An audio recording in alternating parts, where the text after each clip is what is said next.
Happenings podcast is brought to you by Sustainable HR PEO and Colath CPA, a local professional service firm supporting Madison businesses and nonprofits just like DMI with their various back of office needs. The firm aims to provide high quality professional services and be true business partners to small and mid-market employers. If you're interested in accounting, tax advisory, HR, payroll, and benefits administration, Sustainable HR PEO and Colath are local providers who are committed to serving Madison and the downtown community. Hello, everyone. Welcome to another episode of the Downtown Madison Happenings podcast, where we talk about all things downtown. I'm your host, Jason Elstra, president of Downtown Madison, Inc.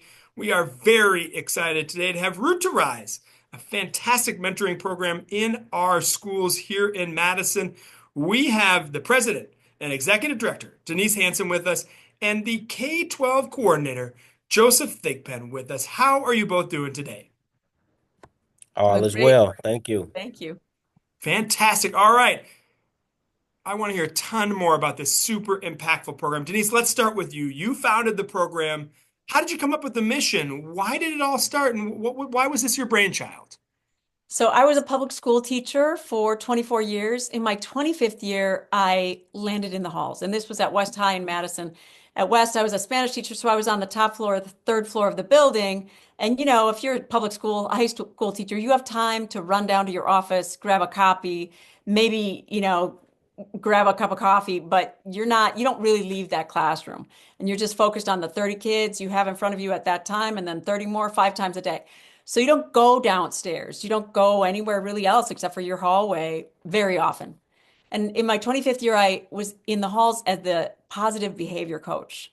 And I was just in shock of how many kids were not finding joy in their school day, not finding their place, and kind of looping and trying to find something, find whatever it was that would get them intrigued and interested in school. And so instead of, they were avoiding class, they were spending more time avoiding class than they were spending, there were certain ones. And so I was thinking, what is it? What do they need? What do they need? What do they need? I came up with that they needed to be looked up to. They needed to be of service to the community. They needed to have their education come at them through a side door, some kind of different door where they would be a leader and they would have the experience of teaching, mentoring, serving, a different kind of impact. So it all started that way. And I created a program, the first grant was through the city of Madison. And that was for $3,500, of which Joseph earned 500 of those dollars. And 7 young people in spring of 2017 went to an elementary school, Lincoln Elementary School. And they each went into a classroom and they became an academic tutor and behavioral mentor. So we call them a tutor mentor. And they supported a classroom for a semester, every day, 1 hour a day, for a whole semester. They sign a rigorous contract and they earn 3 things: school credit, the Department of Public Instruction employability skills certificate, so 11 skills to be a first-time employee, and now it's a $750 stipend if they successfully complete our contract. And that means no cell phone ever seen by the young kids in that classroom. That means never missing more than three classes in a semester. And, the contract has like 20 items, but, so if they follow through on that, they earn those 3 things. And Joseph was one of the first participants.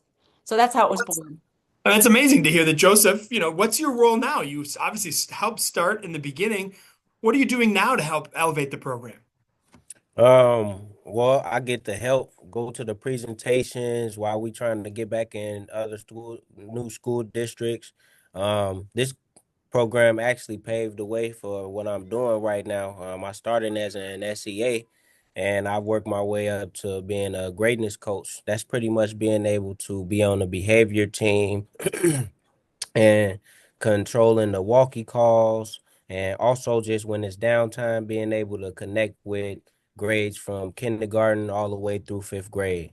And doing this, I've grown to like really find my passion and what I wanted to do with my life.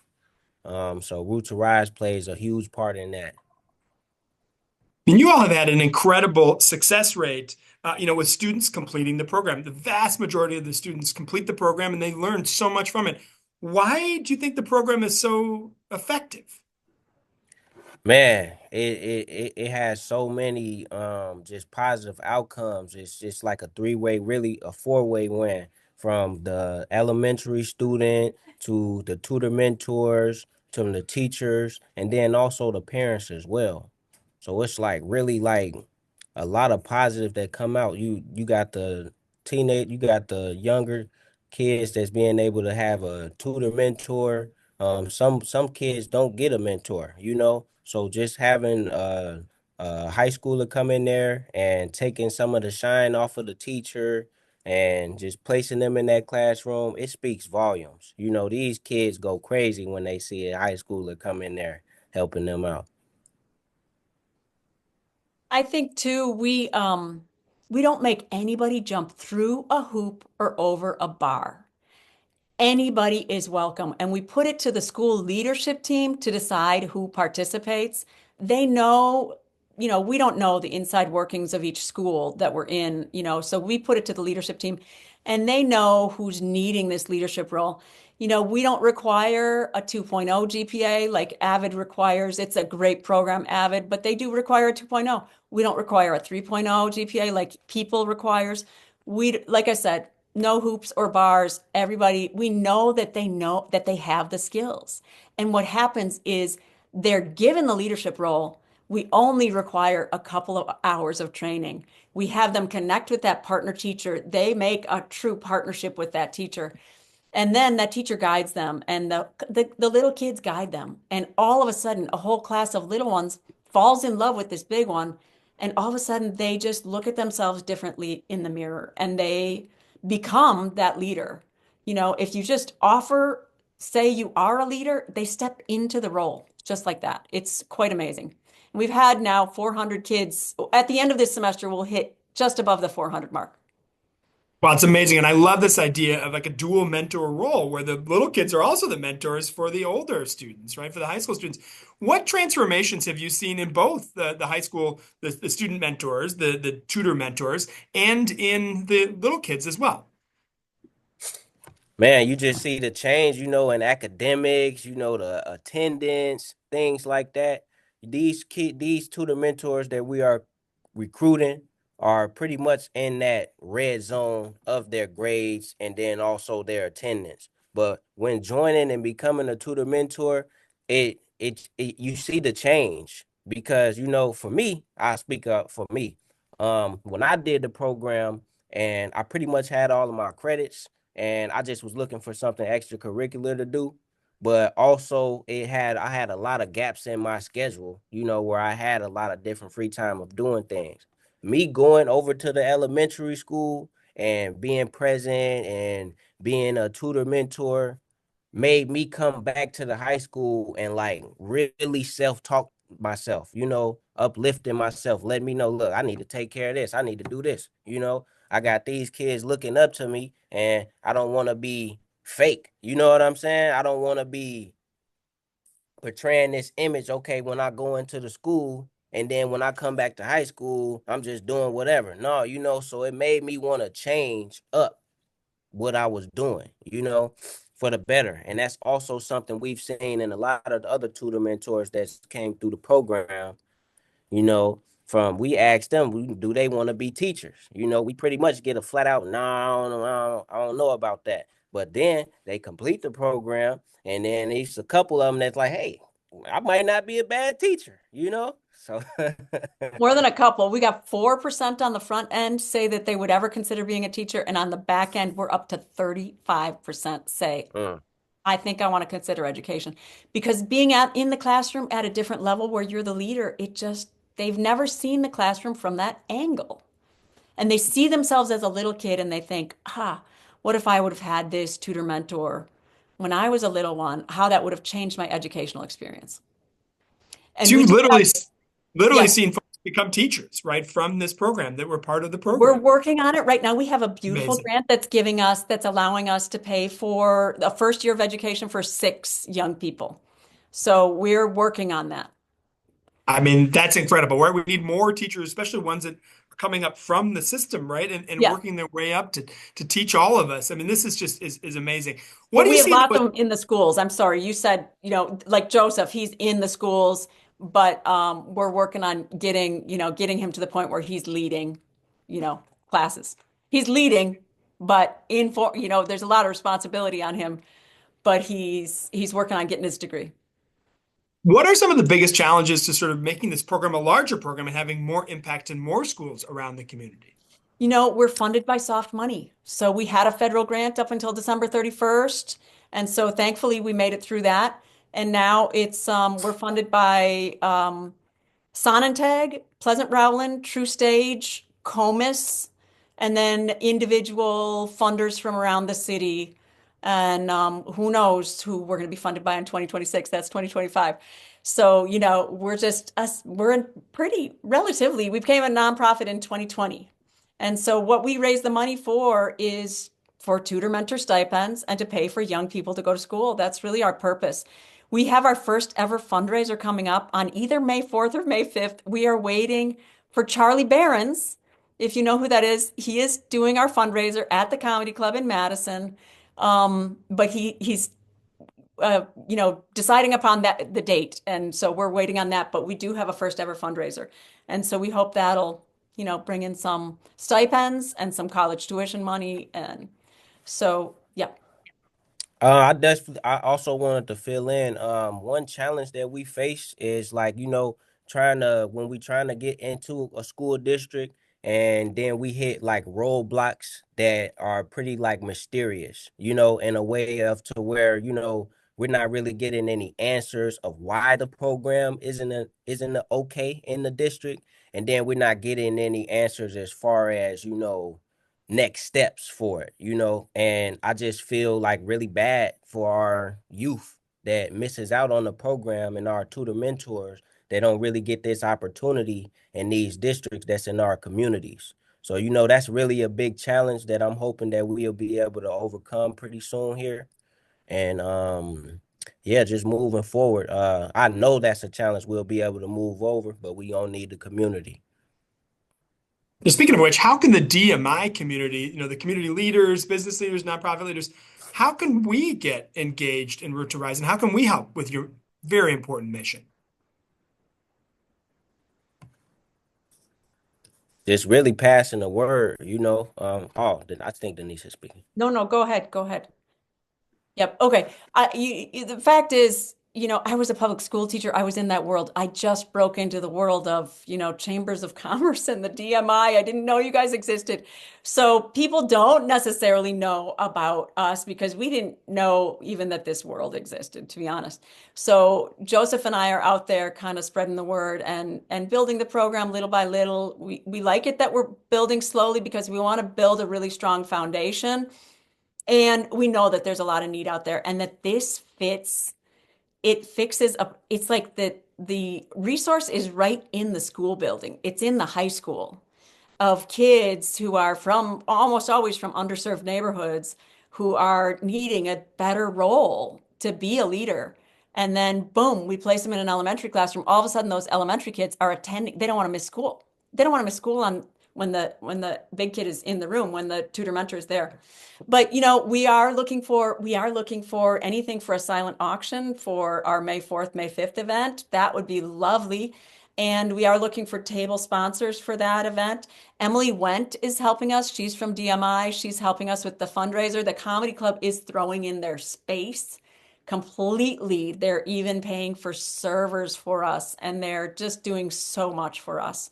For now, I guess we are, if there's any knowledge of other funders, we're just learning about all these worlds and doing the best we can day by day to just build. I think Root to Rise has some sort of divine, something. I think it's meant to be. There's something about us that's meant to be because the way we change lives. Even we have a second program for 18 to 26-year-olds. Anybody who did our first program is in our family, quote unquote. And that's who we offer the 6 university first year of college to, any one of those 400 young people, we've connected with other nonprofits, the Work Smart Network, Centro, any number of nonprofits. And we've worked together to get financial literacy training and resume building and, whatever it is that we can get. We've gotten young people into the Odyssey program. So we're doing our best to connect with other nonprofits. That's another thing that you could help us with, is connecting with other nonprofits so we can bridge and support each other. Well, absolutely. I mean, that's what we do best. We're here to help however we can with those partnerships and all the sorts of look. I believe in divine intervention. I'm Episcopalian. In fact, my church is on the same block that I work in. Doesn't mean I go all the time. But anyway, that's another subject of another podcast. But I will tell you what, you guys are doing amazing work, right? And you can see it. I mean, I can feel the energy coming from it right now. And we need to support organizations like this with missions like this to help grow our entire community. So thank you so much for what you're doing. What are the biggest, the new initiatives and new expansions and challenges that you hope to see in the future for Root to Rise? Just, Joseph sees that we could use it would be great to get into all the school districts. I'm fine just going slowly, a little more fine just going, because it's just so intense to keep up. And the fact is, we don't have, a ton of money to hire a ton of help. So as we expand, we just need to be able to expand our staff so that we have support and we can do the work. We did get some beautiful university support. We have a person doing quantitative data research for us all year long, a graduate student through a program at the university. And we also have Professor Sue Robinson's class. 2 of her students started a podcast with Joseph as the host. So he's been hosting a podcast. And 2 of her students are starting this fundraiser as their class project. That's why we have and one of her students is doing an annual report for us. So all that kind of stuff, I mean, any kind of support that comes helps us just build slowly, steadily with a good, solid foundation. Well, it looks like the future is bright for Root to Rise, and we do everything we can as a DMI community to help support our good friends. All right. I didn't tell you about this in advance, but are you 2 ready for a little game we call the Fast and Furious 5? Denise, Joseph, we're going to ask you 5 questions, rapid fire questions about downtown, and just give us whatever answer comes to the top of your head. Does that work for you? That works. All right. Although I think I'm going to sneeze. Oh, right in the middle of the podcast. Maybe not. I can hold it off. You can answer this question while I'm sneezing. What is your favorite downtown Madison restaurant? How do we define downtown? Just right I will down say the Isthmus. The Isthmus, basically. the Isthmus. So Camp Randall to Mint Yahar. Mark on the Isthmus? No. Yes, it is. Okay, Yes, I'm it going to say is. Mint Mark. Delicious. What about you, Joseph? I forgot the name of this restaurant. It's right off West Johnson. West Johnson. Hot Lunch? Or there's a whole series on West Johnson. It's like a breakfast lunch spot. I forgot the name. Oh, yes. Now I'm forgetting the name of the place too. It's like on the 900 block. I know exactly what you're talking about. Yes. Well, that's a good answer. We'll go with that. What is your favorite downtown festival? I call Lit. our Fair on the Square Festival. Does that count? I think Square, it's called. Mad Lit. Yep, Yep. Mad Lit. Yeah, Mad Lit's fantastic. With Rob Dees and the team at the top of state. Yep, Rob Dees. It Shout is- out Rob it- Dees. Rob Dees Ah. is the best. He Yes, is he the is. best. Okay. Favorite ice cream flavor from Babcock, or just ice cream flavor in general? Oh, I'll go with the double chocolate. Oh, you're like my wife. She loves chocolate on chocolate on chocolate. I'm all about some kind of coffee flavor with some Oreos in it. Give me that. Well, Oh yeah. I gotta say, Joseph won that round because I do not like coffee. No offense. No offense. All right, last Like for question. you, What's your favorite memory from downtown? The Union. The Me Union's great. downtown at the Union with my family. My first daughter, Journey. I got a picture of me and her at the Union, just like looking at the water. That's one of my favorite memories. Oh, that's awesome. What about you, Denise? For me, it's walking around the square with my pops, Larry Hansen, who was part of that firm, Jenswald, Stute, Hansen, Clark, and Kaufman. And knowing that when he was 5, 6, 7, 8 years old, was selling papers on the corner, and Pinckney and is it King? Pinckney, the Pinckney and King could be Pinckney and King. Yeah, Yeah, right on the yeah. corner there. Yes. Yeah, and I could yes. just picture him at that age with his mom standing real close to him, kind of That's watching awesome. over him. Yeah, I love That's it. What a what's up. that's my wonderful memory. Walking around the What a square with wonderful- Well, Denise, Joseph, thank you for making memories for so many kids in Madison that are positive. We are so thankful for the work of Root to Rise. As a DMI community, we do everything we can to support you. Please let us know how we can help. Thank you again for all you do for downtown and our community. We really appreciate it. And thank you all for joining the Downtown Madison Happenings podcast. Hopefully, we'll see you downtown sometime soon. Have a wonderful day, and we'll talk to you soon. Thank You as you. well.